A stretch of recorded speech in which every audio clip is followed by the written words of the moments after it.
And I went to Megan Garner's house, and she was there, but she couldn't hear me. And I had this stuff in my car, and I had to go with my husband to tell him I backed into this pole full of dread. I mean, this is like facing the Lord.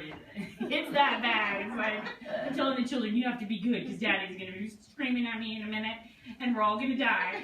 And then she wouldn't answer the phone, and I needed to get all this stuff somewhere, right? So you get in this panic. I opened her storage thing in front of her little carport, and it was empty. And I just took everything out of my car, and I loaded it in her thing, and I shut the door, and I'm like, phew. And I got in my car and left. She had no idea I had all that stuff in there.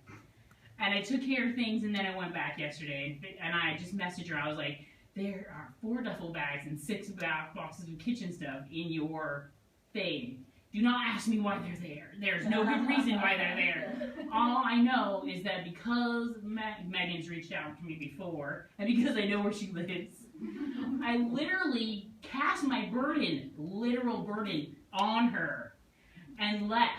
And she's like, that's so cool. I left a box of frozen butter on her doorstep, and I was like, I hope it doesn't melt. And she found it, and she put it in her freezer. She didn't even know who it belonged to. And I could go put my husband in the vehicle now, right? Because I can be like, sorry, there's no room for you. So the burden of carrying one another is, we don't even know necessarily the impact we have on each other. And the fact that you know that I care, and that if you needed me in a situation, I would give you what I have if it's an empty space next to my car. It really is that simple. I think that's such a good point. I don't think we think about it like that. Like, I think sometimes we get so caught up in ourselves that we forget that just knowing that there's somebody there. That you can, that's what I love about the church. I know, even if I'm not best